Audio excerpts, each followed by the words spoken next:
These are Joe Swanson's most cringe-worthy decisions. Peter and the guys are relaxing at their favorite spot, the drunken Clam, enjoying some peace and quiet. But then, Lois and her friends show up, turning the place into their own party zone. The women start dancing and having a great time, while the guys sit there, annoyed, watching their escape spot disappear. The Clam's the only place we got to get away from the women.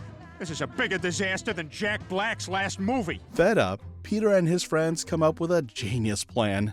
They'll open their own bar, a bar just for guys. No wives, no interruptions, just a place to relax and share silly stories. Nothing says guy time like a bar full of dudes swapping highly intellectual stories and dodging their wives. Quagmire, tell that story about the girl with the inside-out anus. Oh, you mean Blossom? Oh, that's a great story. But their plan doesn't last long. Their wives find out about the bar and show up to party there too.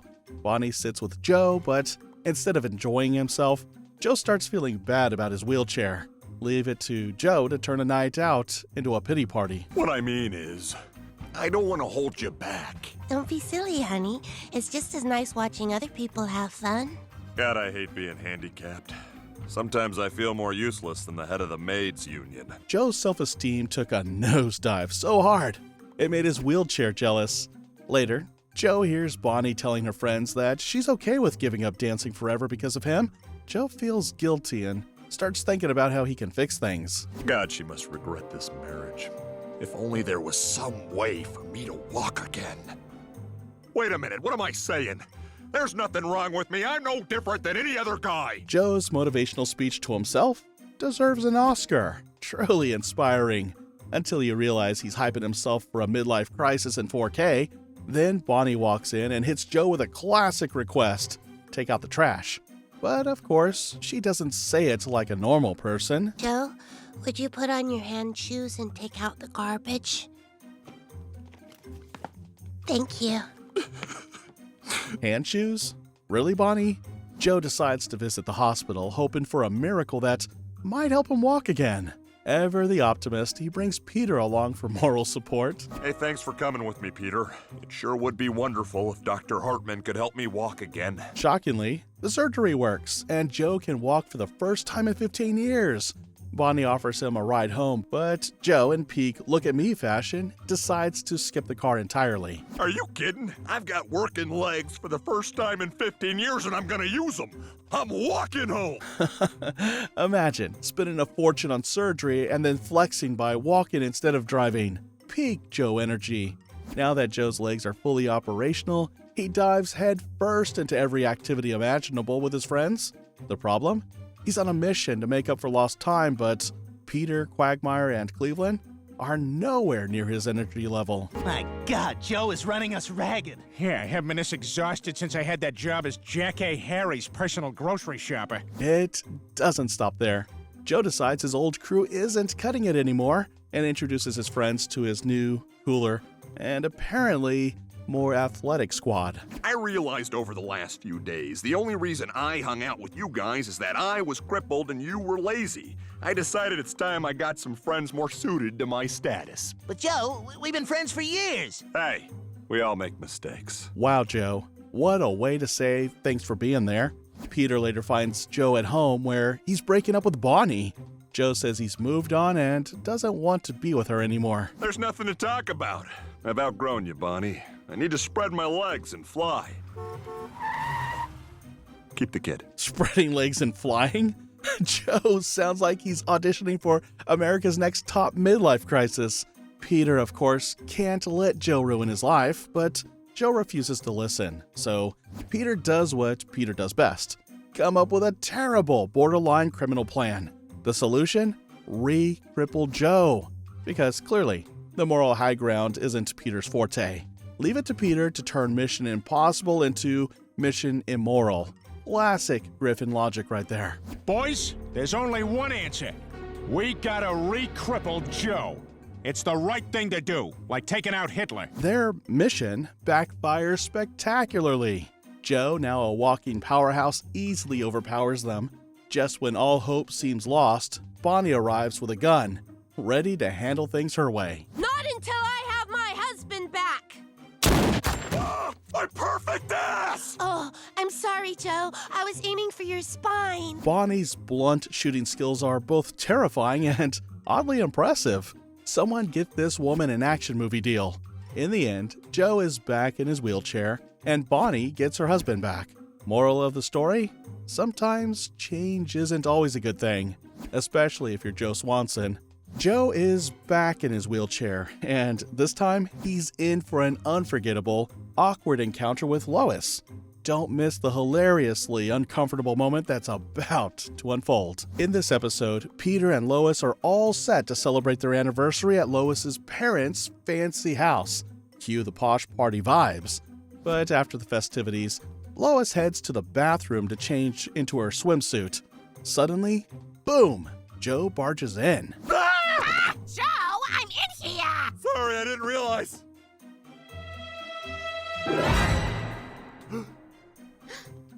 I'm sorry, I'm leaving. Classic Joe, proving once again that doors and boundaries are mere suggestions in his world. Here's where it gets wild. Joe and Bonnie's love life gets an unexpected boost. Lois, scrubbing shoes outside, catches Joe sneaking a glance at her.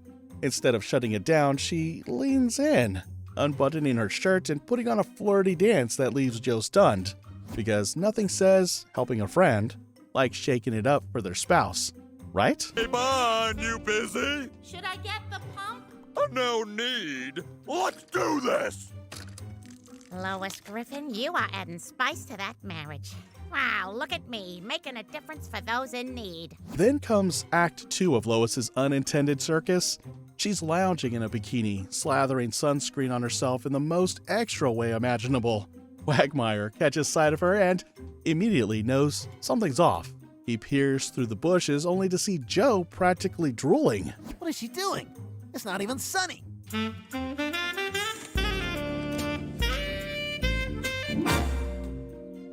Oh my God, she's putting on some kind of weird show for Joe. This is a betrayal. Peter deserves to know. Now it's full soap opera mode. Lois ups the ante, rocking a red-hot, super seductive dress, and struts over to Joe's house. Giggles? Check. Flirty vibes? Double check. But Joe finally grows a conscience and shuts it all down. Lois in a red dress heading to Joe's house? This is either a romantic comedy gone wrong or an episode of Cheaters. Lois, you can stop with the phony excuses. I know why you've been doing what you're doing, and I think it's better if you stop. Turns out, even Joe has his limits. Who knew?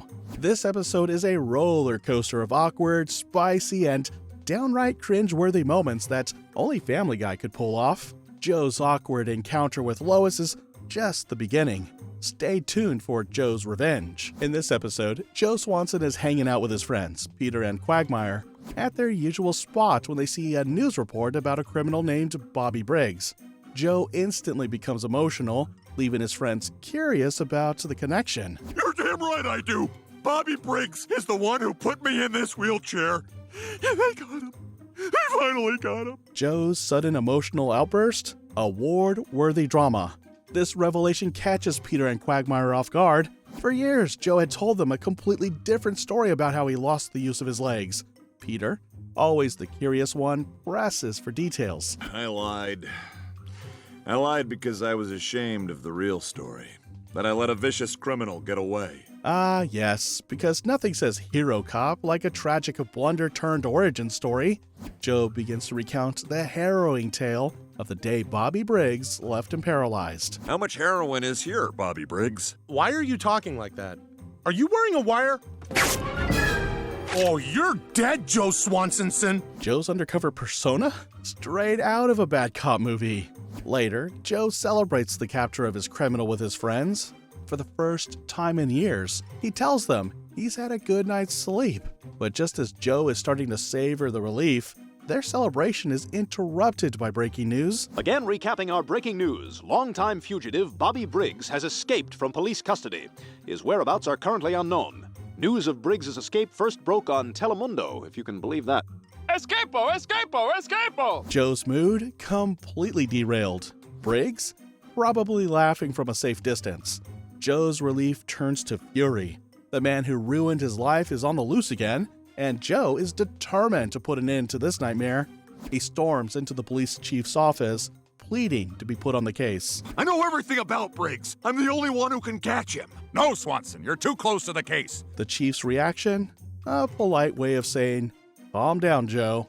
But the chief shuts him down, claiming Joe is too emotionally involved. Disheartened but unwilling to give up, Joe shares his frustration with Peter and Quagmire. Peter, in typical impulsive fashion, suggests they take matters into their own hands. All right, let's do it! Joe agreeing? Clearly, logic has left the room. Driven by determination and Peter's reckless support, Joe leads his friends to a secret room in his house. It's filled with 15 years' worth of evidence against Briggs, every clue, every crime. Quagmire, ever the skeptic, chimes in with his usual remarks. Joe, your 25-year-old son and your baby daughter share a room just so you can keep a weirdo, beautiful mind room? Isn't that a little bizarre? Quagmire's commentary, brutally on point.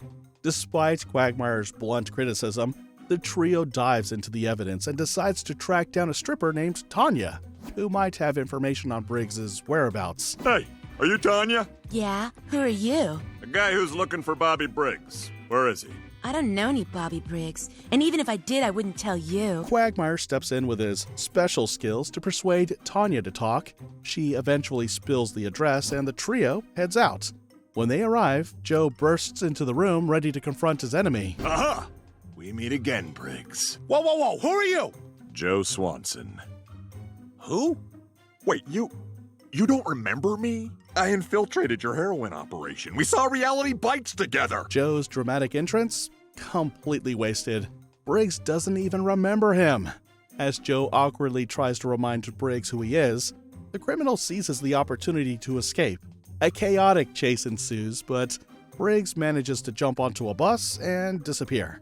Moments later, the police arrive, not to help, but to arrest Joe and his friends for interfering in their investigation. We're here for you guys. You're under arrest for interfering with a police investigation. The irony? Too good to ignore. Despite the setback, Peter finds a clue. A phone number that suggests Briggs is trying to cross the border into Mexico. The trio heads to the border and begins inspecting cars, determined to catch him. Suddenly, Briggs bolts from one of the vehicles, triggering another chase. Briggs! Damn it! He's getting away! You're not gonna get away this time, you son of a bitch. Joe's determination? Unstoppable. His execution? Questionable. This time, Joe doesn't let him escape. After a relentless pursuit, he finally corners Briggs, but instead of simply arresting him, Joe takes justice into his own hands. Joe shoots Briggs in the legs, delivering a taste of the pain he's endured for 15 years. By the way, you're under arrest. Joe's revenge? Satisfying for him, cringeworthy for everyone else. Joe's need for revenge turns this mission into a cringe-worthy mess. While Joe's revenge might feel justified to him, his impulsive actions put Peter and Quagmire in danger. It's classic Joe, trying too hard and making things way more awkward than they needed to be. Joe's attempt at heroics spirals into chaos, but when his friends step in to help, they create even more trouble.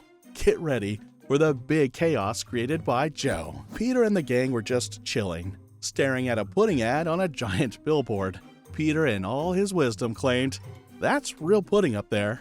Joe, the voice of reason, well, sometimes, wasn't buying it. Do you have any idea how crippled you sound right now? Peter, it's not real pudding. Determined to prove his point, Peter decided to climb the billboard. Classic Peter. Joe, being the buzzkill, warned him to be careful, but Peter, being Peter, brushed him off. Of course, Peter fell into the pudding bowl. Drama. But wait, it gets weirder.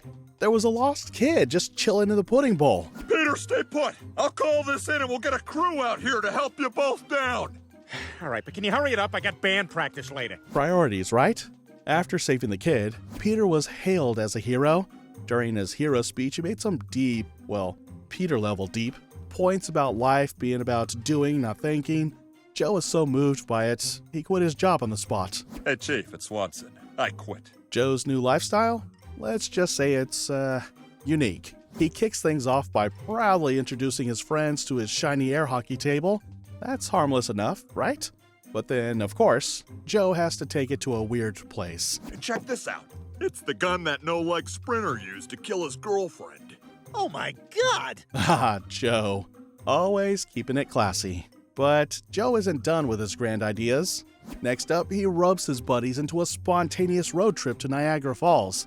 Because clearly, the best way to celebrate his new chapter is to drag his friends on a misty, drama-filled adventure.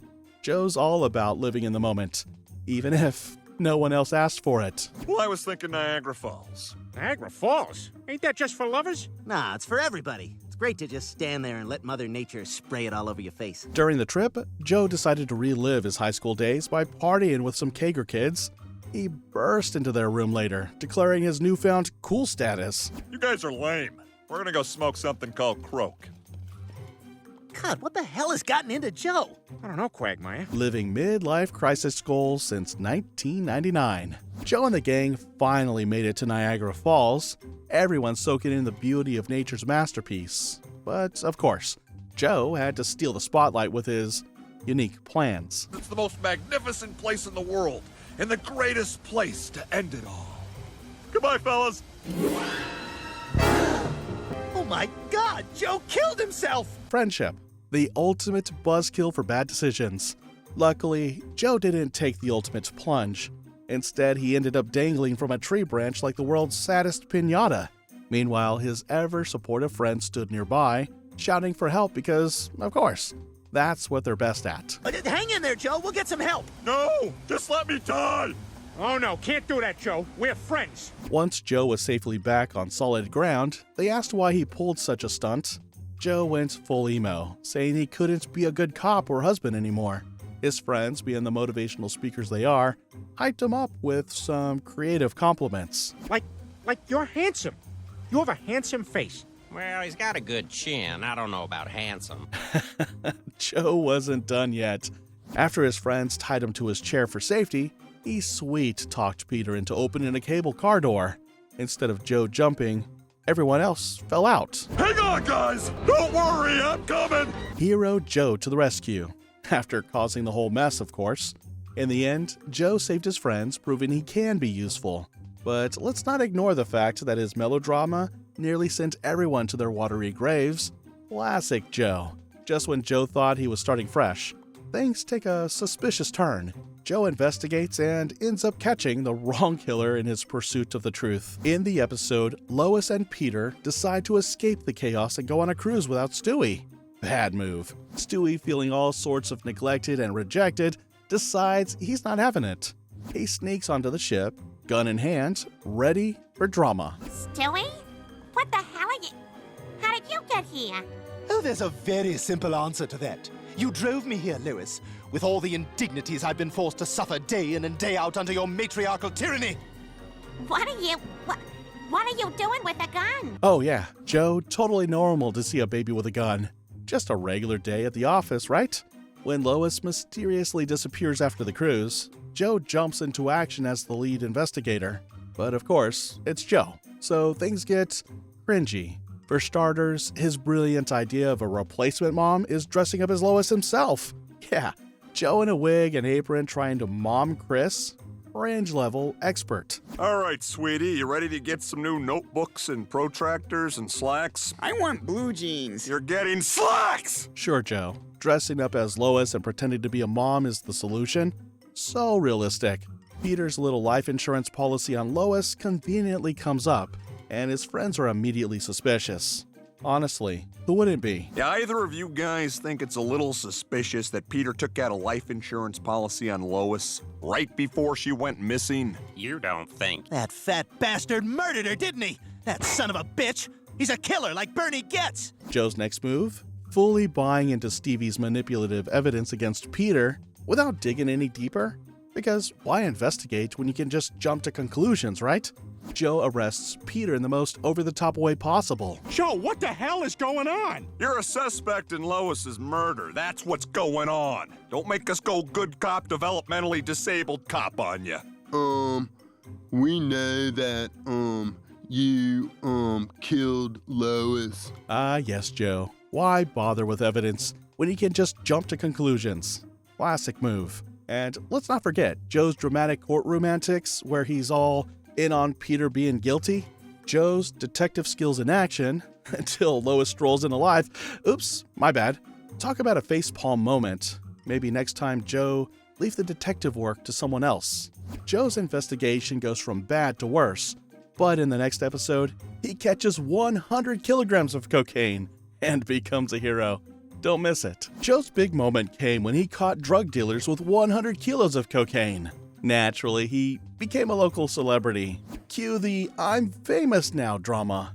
And his friends are all up in his business. Now I have to go through the 5 stages of having a celebrity friend. Classic Joe. Soaking up fame like it's gonna last forever. Joe's all pumped about his big bust, but Bonnie doesn't seem as hyped as he expected. So naturally, he has to sell it harder. You don't seem very excited. I mean, this is a huge deal for me. The chief is even throwing me a party tonight. I don't know if I can take another evening of sympathetic eye contact from all the other wives. Well, just so you know, this is a really big deal. Then, Joe meets Nora, the new officer. She gets way too comfortable and, of course, does the most shocking thing possible. Hey, Officer Swanson? Yeah. You know how they say never meet your heroes? Well, they don't say anything about kissing them. Whoa! Joe's superhero moment turns into a kiss surprise. Apparently, she skipped the appropriate workplace behavior manual. Joe, being Joe, tells Peter and Quagmire about the kiss, and Quagmire naturally pushes him to make even worse decisions. Well, under normal circumstances, you'd be right to say that, but in this case, cheating would be the only fair thing. What? What are you talking about? Come on, didn't Bonnie have that affair in Paris? I don't want to talk about that. Well, Quagmire says it's a good idea, so why not? At his birthday party, Joe finally comes clean and admits what he did. But of course, Peter's there to ruin the mood. I thought I would feel better after I slept with Nora, but I don't. I just feel really guilty. I'm not mad at Bonnie anymore, I'm just mad at myself. Guys, am I the only one who thinks it's weird talking about Joe cheating on Bonnie in front of their baby? Peter, you're always the one to make it awkward. Bonnie overhears Joe's confession through the baby monitor and confronts him. Joe, as expected, throws out the lamest excuse ever. Because who doesn't want to play the misunderstood husband card, right? Well, how do you think I felt when I found out you slept with that French guy, huh? I never slept with Francois. What? Yeah, but Peter said... Bonnie, fed up, decides it's time to go, and Joe's like... So it's really over, huh? After all these years? I'm afraid so, but let's be honest, Peter. Bonnie and I seem to have grown apart. Boy, I never would have seen this day coming when we first met. Hey, who could have guessed cheating could ruin a marriage? Oh, right, everyone. In the end, Joe and Bonnie somehow patch things up, but not without Joe continuing to let his shady friends dictate his life. Joe's life takes a messy turn because of his friends, and in the next episode, he pulls a Halloween prank on Quagmire that goes horribly wrong. Get ready for the laughs and the chaos. Halloween on Spooner Street is Joe Swanson at his cringiest best. Because, of course, nothing screams Halloween like awkward pranks, questionable decisions, and over-the-top antics. Let's dive into Joe's questionable highlight reel from this chaotic episode. It all kicks off with Chris deciding to dress up as Bill Cosby. Yikes! By doing blackface. Lois, being the voice of reason, quickly steps in. Now go upstairs and put on that Indian chief costume I bought you. Oh, I don't wanna! Great parenting there, Lois. Meanwhile, Peter, Quagmire, and Joe are gearing up for their traditional Halloween prank, showering whoever walks out first with eggs. Classic, right? Poor Quagmire becomes their target. Guys, be careful! This isn't my box! Oh, yeah, sure. And whose is it? And because Halloween wouldn't be complete without crossing all lines, Joe decides to prank Quagmire in the most bizarre way possible, by pretending to be a waitress and, sleeping with him. Wow, that was terrific, Jessica. It was good for me, too. Ah! Got you again, Quagmire. You said you were that waitress from Friendly's! I lied! You jerk! Now, who needs enemies when you've got friends like Joe? Later, Peter tries to visit Quagmire, only for him to answer the door fully armed. Paranoid much? Peter reassures him no one's out to get him, until Joe comes charging in like a linebacker. Right, Joe? Gotcha! And just like that, trust issues for life. After this point, Peter and Quagmire decide to head to their usual bar, but Joe, being the ever-serious cop, declines the invite. I can't. I'm on duty tonight. And Halloween's got to be the worst night of the year to be a cop. All you do is drive around, confiscate beer from teenagers, and occasionally handcuff a drunk woman in a sexy costume. Well, that's one way to make your job sound exciting. Of course, Peter and Quagmire can't resist tagging along with Joe on his cop duties, but when Joe gets called to handle a domestic dispute, he leaves them with strict instructions. This is Officer Swanson responding. I'm on my way.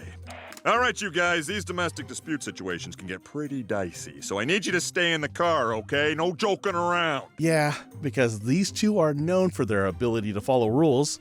Quagmire takes Peter and Joe for a joyride in his grandfather's warplane, because nothing says responsible adults like letting your friends mess around in a military relic. But true to form, Quagmire turns the joyride into a death trap. Prank's on you! I'm not Japanese! You're not? No! That was for making me have sex with Joe, you sons of bitches! You guys actually had sex? Yeah, I kind of went rogue with that one. Quagmire wins the prank war, and Joe learns a valuable lesson. Never, ever mess with Quagmire. In the end, Joe's Halloween is a train wreck of bad pranks and awkward missteps, all thanks to his own brilliant ideas.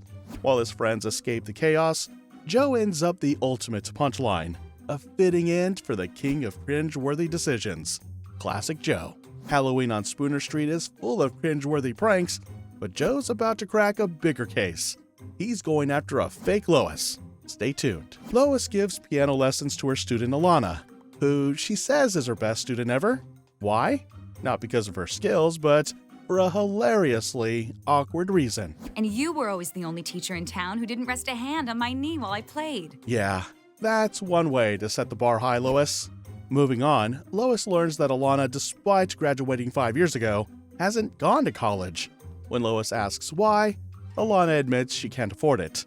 Lois, with her usual sharp humor, delivers a priceless response. Oh, you're not gonna tell me you can't pay the $7 for today's lesson, because that's our sandwich money. Because clearly, nothing comes between Lois and her sandwiches. Feeling a little guilty, maybe, Lois decides to help Alana. Her plan? Hire Alana as a house helper. She pitches the idea to Peter, but of course, Peter is half listening while cheering on his TV. Well, I just think we could hire her to help around the house. You know, with the laundry, driving the kids to school, all that stuff. Yes! So now, Alana is officially part of the Griffin household. At first, everything seems fine, but soon, Alana gets way too comfortable. One morning, Lois walks downstairs to find Alana at the breakfast table, wearing her clothes. My clothes were in the wash, so I borrowed your clothes and Peter's bra. Boy, my morning jog was murder. But, Alana, why is your hair red? I decided to dye it. I'm a huge Kathy Griffin fan. Borrowing clothes? Awkward. Dyeing your hair to match Lois? Creepy. By now, it's clear Alana isn't just cozying up, she's trying to be Lois 2.0. Think that was the weirdest part? Think again. Alana's evil plan kicks in. She hires gangsters to kidnap Lois. Unsuspecting Lois strolls into a grocery store that's way more suspicious than she realizes. What the hell? All they sell here is rope and body bags? Uh-oh. But Alana's not done. She fakes a goodbye note from Lois to make her disappearance seem voluntary. And naturally, the note is peak ridiculousness. Dear family, I've decided to leave you all and become a lesbian. Wait, we can just do that? Dad, how did this happen? I blame myself. Because of my fat, I can't be on top. Peter, always the deep thinker, doesn't miss a chance to make it about himself. While the family is busy processing this bizarre revelation, Alana moves full steam ahead. In no time, she convinces Peter to marry her, but just as they're about to say I do, Lois, in true action hero fashion, comes crashing through the church window. Wait, stop! Talk about a dramatic entrance. Lois exposes Alana's twisted plan in front of everyone, leaving the crowd and Peter stunned. Alana, now cornered, admits to everything. Her reason? She wanted Lois's life, family, and even Peter. Cue Joe Swanson, who swoops in as the police officer to arrest Alana. And of course, Joe, being Joe, makes the moment all about himself. You're under arrest, Miss Fitzgerald. Come on, you're coming with me. This is probably like my favorite arrest. Really, Joe? Favorite arrest? A psychotic piano student almost wiped out Lois, and you're treating her like you just won Employee of the Month. Classic Joe. As Joe takes down Alana in dramatic fashion, things are about to get even crazier. Next up, Meg's feelings take a wild turn, and it's all centered around Joe. Stay tuned. In this episode, Bonnie leaves town to visit her father in the hospital. Naturally, she asks Lois to help take care of Susie and, wait for it, Joe. Because apparently looking after a full-grown man is a normal favor, you ask your neighbor. Lois agrees, but with a touch of cunning, she ropes Meg into the deal by buttering her up. Bonnie wants you to look after Susie and Joe while she's out of town. What? Why me? I don't want to have to do that. And Bonnie said you were very pretty. Lois knows how to play her cards, and Meg reluctantly agrees. Meg shows up at Joe's house, rings the bell, and walks into a scene that screams, call for help. Joe is mid-roleplay with a doll, practicing his cop entrances in a way that can only be described as unsettling. Don't move, Catherine Deneuve. Freezerino, Paul Sorvino. What are you doing, Mr. Swanson? I'm trying out some cop entrances. Oh, well, I'm here to help you out while Bonnie's gone. Sure, Joe. Practicing. We all believe you. Despite the weirdness, Meg gets to work. She helps Joe with his leg exercises and handles Susie's needs like a champ. But it's not long before things start to go sideways. Oh, thanks, Meg. I really appreciate you helping me out these past couple of days. Sorry I bit you yesterday. That's okay. I guess now I know not to get too close to your bowl, right? Wait, Joe bit her? What kind of babysitting gig did she sign up for? When Meg misses the school bus one morning, Joe offers to drive her. A nice gesture, right? Wrong. Joe's attempts at small talk are, let's just say, cringeworthy at best. So, I hear you teenage girls are pretty hot on that, Nick Cage. No, not really. Okay. Smooth move, Joe. Nothing breaks the ice like a random Nicolas Cage reference. The awkwardness doesn't stop there. When Meg asks Joe if it's hard to be a paraplegic, his response is unique. Yeah, you know, it's like we handicapped people say. When life ruins your legs, you just gotta make lemonade. I can sort of relate to that. Lemonade? Really, Joe? Joe unknowingly crosses a line when he tells Meg he doesn't mind being seen with her. What he means as a kind, casual remark, Meg takes on as a full-on declaration of affection. I don't mind being seen with you. You don't? Of course not. Wow. The next morning, Meg goes all out. She dresses up in a revealing outfit, makes breakfast for Joe, and acts like a 1950s housewife. Joe, oblivious as ever, brushes it off, which only fuels Meg's fantasies. You're welcome, Joe. I should have said something. He let me say it twice now. It's like we're married. Someone get Joe a reality check and maybe some pepper spray. Determined to spend even more time with Joe, Meg takes things to a whole new level of disturbing. She plants a gun in Bonnie's bag, getting her stopped at the airport. Ma'am, this bag contains a concealed weapon. I'm gonna have to place you under arrest. Oh my goodness, how did that get in there? Meg's moral compass has officially packed its bags and left the building. At dinner, Meg takes her obsession even further. She drops a bombshell question that leaves Joe visibly uncomfortable. Do you ever think about having another baby? Well, I don't know. I guess I'm open to it. Really? Oh, that's great. So I'll get off the pill. Well, what do you mean? Nothing. Nothing, forget it. Joe's expression? Pure regret. Things escalate when Meg gets upset over Joe's lack of attention. You know, I could ask the same of you. We haven't made love in 2 weeks. You haven't made love ever. Oh, great. Now you've upset the baby. Oh, God! Oh! Joe is officially in over his head. Joe, finally realizing how far things have gone, turns to Peter and Lois for help, but their reaction is unsurprisingly dismissive. All right, look, maybe I'm wrong. Maybe I misread a few of Meg's signals. I'm sorry I bothered you. Thanks for the great parenting, guys. In a last-ditch effort to win Joe over, Meg jumps in front of his car. Joe, ever the good guy, takes her to the hospital and uses the moment to set some boundaries. Look, Meg, I do care for you, but I care for you like I would a niece or a good friend's daughter. Ouch. That's gotta sting. Joe's cringeworthy antics turn a simple favor into a comedy of errors, from doll role plays to fueling Meg's wild fantasies. His good intentions only made it more awkward, creating one of Family Guy's most uncomfortable storylines. Meg's obsession with Joe takes a wild turn, but the next episode will hit Joe with a life-changing twist, one that leaves him completely disabled. Stay tuned. So, there's this TV ad about an upcoming bull run, right? Joe's all like, "That sounds pretty cool," and you can almost hear the dramatic music building up around him as he gets all excited. Meanwhile, Peter and the gang couldn't care less.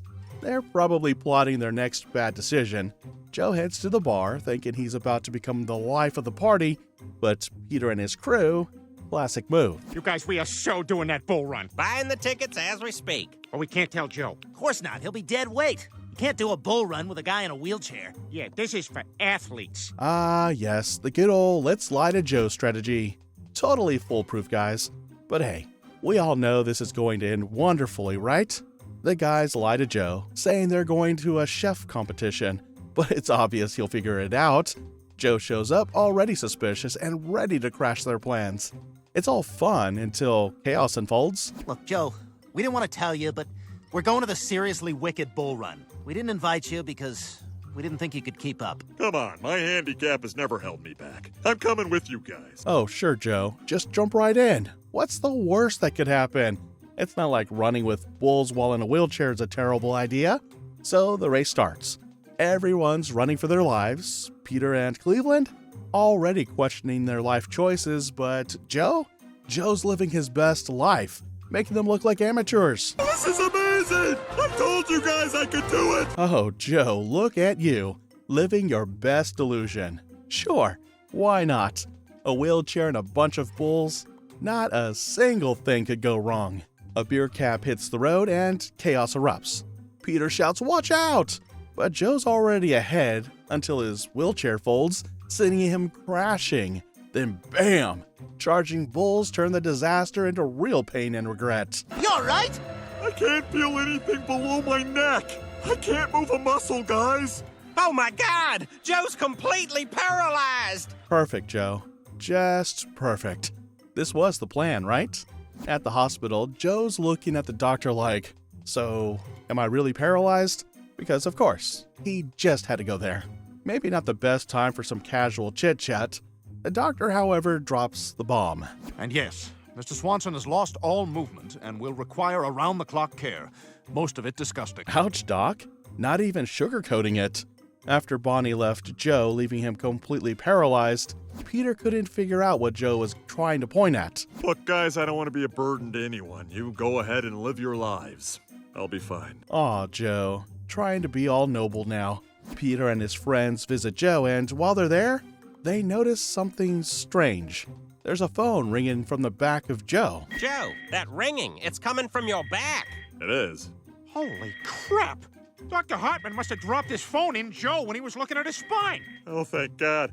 I've been hearing that ringing all week. I just thought I was losing my mind from lunatics screaming in my face. It was just Dr. Hartman's questionable medical practices. Classic. After making that discovery, they all ended up back at their regular bar, like nothing ever happened. You seem good as new. Yeah, it turns out Dr. Hartman's cell phone was pressing on my spinal cord, and that's what was causing my total paralysis. Oh, no big deal. Just a phone in Joe's spine causing total paralysis. Happens all the time, right? Now, everything's fine, but let's think about this. If Joe had just listened to his friends and skipped the bull race, he wouldn't be in this mess. But nope. Joe thought, hey, why not run with the bulls and risk my life for fun? And that's how we get this cringy mess. He went from hero to why on earth did I do this? And that's a wrap on Joe Swanson's cringiest decisions. If you want to see the Family Guy episodes everyone hates, check out that video.